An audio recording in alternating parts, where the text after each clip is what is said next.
Hello दोस्तों, राधे राधे। कैसे हैं आप सब लोग? आई होप आप सब लोग अच्छे होंगे, खुश होंगे, मस्त होंगे। तो यहाँ बन रही है मेरी सुबह की चाय। और सुबह की चाय में मैं और आशु और ये हैं हस्बैंड जी।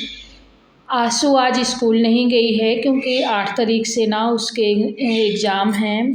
तो आज स्कूल नहीं गई है, घर में ही याद बोल रही थी कि पढ़ूंगी थोड़ा बहुत। स्कूल जाती है तो थोड़ा पढ़ाई में थोड़ी वो हो जाना होता है, तो नहीं गई है। और तो उसके लिए भी मैं आज चाय बना रही हूँ। अगर वो सुबह से स्कूल चली गई तो वैसे वो चाय की इतनी शौकीन नहीं है, वो चाय लेती नहीं है ज़्यादा। कभी कभार मन हुआ, ठंडी है क्योंकि गर्मी होती है तो इतना ज़्यादा वो नहीं रहता है। ठंडी है तो कभी कभार मन हुआ तो चाय ले लेती है, वरना वो चाय नहीं लेती। उसके बाद मैंने नहाया, पूजा पाठ किया और फिर मैं बना रही हूँ भाजी। आज तीसरी बार मेरे घर में भाजी बन रही है। सर्दियों में 2-4 बार भाजी बन जाती है चने की। तो इसका ज़्यादा दिन नहीं, ये 1 से 1.5 महीने तक ही चलती रहती है भाजी का सीजन। और 3-4 बार मेरे घर में बन जाती है तो भाजी बन गई है। और यहाँ पे मैंने सरसों का तेल का तड़का लहसुन से लगा दिया है। जब भी भाजी बनाना होता है ना तो भाजी में मेन चीज़ लहसुन ही होती है। हींग से पहले तड़का लगा दिया जाता है, हींग लहसुन से, लेकिन बाद में भी लहसुन से तड़का लगाना होता है क्योंकि मेन भाजी का जो तड़का होता है ना वो लहसुन से ही होता है। लहसुन में ही भाजी अच्छी लगती है। और ये चने की भाजी है, साग। इसमें बहुत प्रोटीन विटामिन से भरपूर होता है ये। तो गांव में तो ऐसा है कि हमेशा मिल जाता है, लेकिन जब हम बाहर रहते हैं तो जल्दी ये चीज़ें मिलती नहीं हैं। और इधर मैं आ गई हूँ अभी। गुड़ ये लाए थे, पहले लाए थे ढेली वाला गुड़। तो और अगले दिन गए थे पास में ही तो वहाँ से लाए थे पारी वाला गुड़। तो मैं आप लोगों को पारी वाले गुड़ में और ढेली वाले गुड़ में अंतर बता रही हूँ। ये देखिए, ये है ढेली वाला गुड़ जो मैं सफ़ेद पन्नी से निकाल रही हूँ, ये है ढेली वाला गुड़। और इसमें ना ये थोड़ी टाइट होता है, इसको ना सिलवट्टे से तोड़ना पड़ता है। किसी भी चीज़ से इसको तोड़ना पड़ता है, ये हाथ से नहीं टूटता है। इसमें ये खूबी होती है। और जो ये पारी वाला गुड़ है जो इसमें मैं काली वाली पन्नी में है, तो इसमें ना ये पारी वाला गुड़ है ना, जो ये ढेली वाला है देखिए, तो ढेली वाले में ना तोड़ना पड़ता है, ये पारी वाला है। इसको मैं आपको हाथ से तोड़ के दिखाती हूँ। ये इतना सॉफ्ट होता है ना, और पारी वाला गुड़ ना खाने में भी मुझे बहुत टेस्टी लगता है। और और मतलब खाने में टेस्टी होता है, और एक भी मतलब कुछ भी कचरा नहीं होता, एकदम साफ़ होता है। तो इसको ना ये हाथ से ही टूट जाता है, इसको हमें सिलबट्टे से तोड़ने की कोई ज़रूरत नहीं रहती। ये हाथ से ही आराम से बर्फ़ी के पीस की तरह टूट जाता है। तो लाए थे, पन्नी में रखा था। और मेरे घर में ना ठंडियों में गुड़ बहुत लगता है। हस्बैंड जी हैं, बच्चे नहीं खाते ज़्यादा गुड़। उनको थोड़ा बहुत दूध के साथ दे दो तो खा लेंगे, नहीं वो नहीं खाते। मैं भी थोड़ा बहुत खा लेती हूँ कभी कभार, रोज़ वो भी नहीं। लेकिन हस्बैंड जी हैं, उनको ठंडियों में डेली थोड़ा सा गुड़ चाहिए होता है खाने के लिए। तो मतलब ठंडियों में, बस गर्मियों में नहीं। तो ठंडियों में मेरे यहाँ गुड़ बहुत लगता है और आता ही रहता है गुड़। एक बार अगर ख़त्म हो गया तो दोबारा लेके आते हैं। तो ये देखिए, मैंने तोड़ तोड़ के जो पारी वाला गुड़ था ना, तोड़ तोड़ के डिब्बे में भर दिया है अच्छे से। और अब आ गई हूँ मैं गेहूँ फटकने। ये आटा थोड़ा सा ही बचा था, 3-4 दिनों के लिए आटा था, तो मैंने कहा गेहूँ फटक के पिसवा लूँ, क्योंकि हमेशा आटा ख़त्म होने से पहले आटा पिसवा लेती हूँ। क्योंकि ऐसा होता है ना कि अगर ख़त्म हो गया आटा तो फिर कैसे बिना खाना खाए तो चलता नहीं है, रोटी तो बनानी ही पड़ती है। इसलिए मेरा हमेशा का यही रहता है कि जब 3 से 4 दिन 5 दिन के लिए आटा बचता है तो मैं दोबारा से गेहूँ फटक लेती हूँ और आटा पिसवा लेती हूँ। तो 3-4 दिनों के लिए आटा था, तो मैंने आज सोचा कि गेहूँ फटक के आटा पिसवा लूँगी। और गेहूँ साफ़ है, वैसे गाँव से धुल के आ जाता है। किसी ने मुझे कमेंट किया था कि आप गेहूँ फटकते दिखाती हैं वीडियो में, लेकिन कभी आपको गेहूँ धुलते नहीं देखा। तो जी मेरे यहाँ ना ससुराल से गेहूँ धुल के आते हैं। मेरे यहाँ है, वहाँ इकट्ठा गेहूँ धुलवा लिया जाता है किसी से, उसका जो पैसा होता है वो दे दिया जाता है और इकट्ठा गेहूँ धुलवा दिया जाता है। तो वहीं पे छत में सुखवा भी लेते हैं, क्योंकि मेरे यहाँ गेहूँ सुखाने के लिए बहुत सारे बंदर आते हैं। अगर गेहूँ सुखाने के लिए डालो छत में, तो या तो एक लोग बैठो बंदर को देखकर डंडी लेके कि बंदर ना आ जाए, और या फिर बंदर खा ही जाते हैं गेहूँ।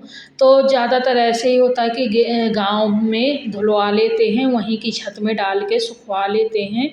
उसके बाद मेरे यहाँ और मेरे देवर के यहाँ, देवर जी भी बाहर रहते हैं, देवर देवरानी, तो मेरे यहाँ भी आ जाता है, देवर देवरानी के यहाँ भी चला जाता है। और गाँव में ही रखा रहता है ज़्यादातर, अपने खाने बस के लिए आ गया, और जब ज़रूरत पड़ी, जब गेहूँ ख़त्म हुआ तो दोबारा गाँव से आ जाता है। तो पूरा गेहूँ जो स्टॉक होता है ना गेहूँ का, वो पूरा गाँव में ही रखा रहता है। यहाँ हम लोग एक साथ नहीं मंगाते हैं, 2 से 3 बोरी मंगा लिया और उसको एक नीली वाली जो टंकी सामने दिख रही होगी उसमें डाल दिया, और उसके बाद फिर जब गेहूँ ख़त्म हुआ तो मैं फिर दोबारा मंगवा लेती हूँ। ऐसे देवर जी के यहाँ भी जाता है, एक साथ नहीं जाता साल भर के लिए। इसी तरह गाँव में बड़ी टंकियों में रखा रहता है, और जब ज़रूरत पड़ी तो 2-4 बोरी मंगवा लेते हैं। बस गेहूँ मेरा बन चुका है, और जो भी कचरा है उसको मैं साफ़ कर रही हूँ। और आटा मुझसे थोड़ा सा आटा भी फैल गया था, उसको भी साफ़ कर रही हूँ। गाय को डाल दूँगी, सूपे में सब भर लूँगी और फिर गाय को डाल दूँगी। और ना ये सब चीज़ें बहुत ज़रूरी होती हैं, क्योंकि हम जब आटा ख़रीदते हैं ना मार्केट से, हमें नहीं पता रहता कि वो आटा कैसा है, वो साफ़ किया गया है या बिना धुले ही पिसवा दिया गया है, फटका गया है कि नहीं फटका गया, उसके कंकड़ बीने गए हैं कि नहीं बीने गए, ये सारी चीज़ें हमें पता नहीं होती। स्किन केयर लेके आई हूँ, जैसे आपके चेहरों में थोड़ी सी झाई आई, ये लगाते रहने से झाई नहीं पड़ती हैं, तो मैं थोड़ी सी स्किन केयर, वैसे तो बहुत सारी क्रीमें आती हैं, पर मैं फेस को धुल के आई हूँ। और मैं ना फेस वॉश नहीं लगाती हूँ, साबुन से ही धुल के आई हूँ। तो ये टमाटर लिया है, ये भी हमारे स्किन के लिए टमाटर का जूस बहुत फ़ायदा करता है। तो ये जो आप चाहें तो टमाटर का रसा निकाल सकते हैं फेस में लगाने के लिए। मैं ऐसे ही रब कर रही हूँ, और इसको थोड़ी देर ना फेस में लगाना है। ये बहुत ही फ़ायदा करता है चेहरे में। अगर आप क्रीम लेना चाहें तो क्रीम तो बहुत सारी आती हैं मार्केट में, लेकिन अगर क्रीम नहीं लेना चाहते, आप लोग नहीं है पसंद फालतू की क्रीमें लगाना, फालतू की नहीं है मतलब महंगी महंगी क्रीमें आती हैं, लेकिन मैं नहीं लगाती। तो मैं यही सब्जियों का थोड़ी थोड़ी इस्तेमाल कर लेती हूँ, बट मुझे ज़्यादा क्रीम लगाना पसंद नहीं है। अगर लगाती हूँ कभी तो डेली यूज वाली क्रीम ही लगाती हूँ मैं, ये तो सिंपल वाली। और आजकल के टमाटर में ना बहुत सारा रसा निकलता है, जूस निकलता है, तो इसका ना आप जूस निकाल के और इसमें थोड़ा सा हल्दी डाल के आप लगा सकते हैं। और अगर आप ऐसे ही रब करना चाहें तो ऐसे कर सकते हैं, जैसे आपका मन हो वैसे कर सकते हैं, बट ये कैसे भी लगाइए, फ़ायदा बहुत करता है चेहरे के लिए, और चेहरा एकदम अच्छा रहता है, झाई आई वगैरह से दूर रहता है। टमाटर बहुत फ़ायदा करता है हम लोगों के चेहरे के, कोई भी सब्जी हो फ़ायदा करती है। और ना मैं रख दी थी तो मेरा मिट्ठू भी आके खाने लगा था टमाटर, वो खा के भग गया है थोड़ी सी उसका जूस पी के। और आधा टमाटर लेना है आपको, आप चाहें तो थोड़े छोटे छोटे पीस कर लें, या फिर मतलब इसका, अगर आप लोग इसका जूस निकाल लेंगे ना, उसमें हल्दी मिला के लगाएंगे और लगा रहने देंगे 15 से 20 मिनट, फिर उसके बाद आप सादे पानी से धुल सकते हैं, तो वो भी बहुत फ़ायदा करता है। कम से कम हफ्ते में, रोज़ नहीं आप ट्राई कर सकते, रोज़ नहीं लगा सकते, तो रोज़ टाइम नहीं रहता। जैसे हम गृहिणियों को ना जो घर का काम करती हैं, उनको इतना ज़्यादा टाइम नहीं मिल पाता है, तो आप कम से कम हफ्ते में 1 से 2 बार लगा सकते हैं। तो ये देखिए,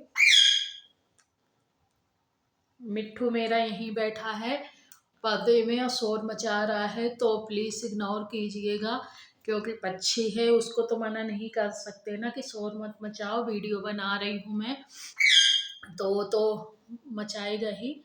तो इसको ना ऐसे थोड़ी देर, इसको 5 से 10 मिनट इसी तरह रब करना है।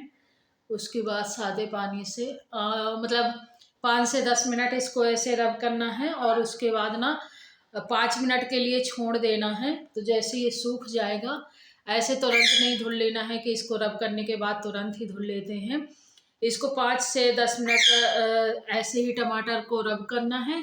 उसके बाद इसको 5 मिनट तक ऐसे ही छोड़ देना है, और 5 मिनट छोड़ने के बाद फिर इसको सादे पानी से ही धुल लेना है। तो चेहरे में बहुत ही अच्छा रहता है टमाटर का जूस। मैंने भी कितने दिनों बाद किया है, पता है आपको, टाइम ही नहीं मिल पाता।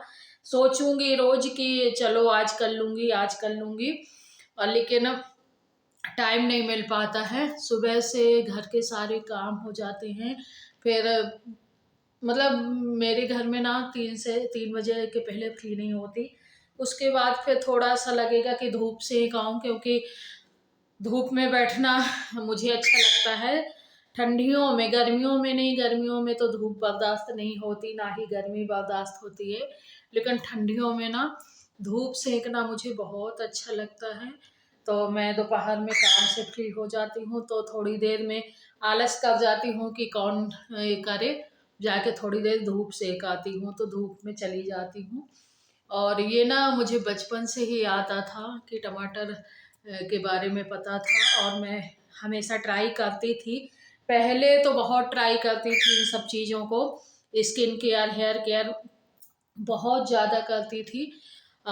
लेकिन फिर धीरे धीरे वही होता है ना कि टाइम ना मिलने लगा, घर की जिम्मेदारियां बढ़ गई, घर का काम बढ़ गया, बच्चों की जिम्मेदारियां बढ़ गई, इसलिए फिर अपने लिए टाइम ही नहीं निकाल पाना होता।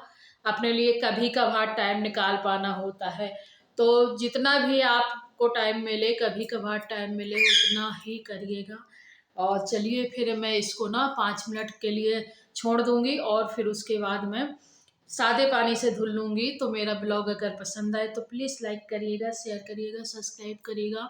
फिर मैं मिलती हूँ आपसे एक नए ब्लॉग में। तब तक के लिए जय माता दी, जय भोलेनाथ।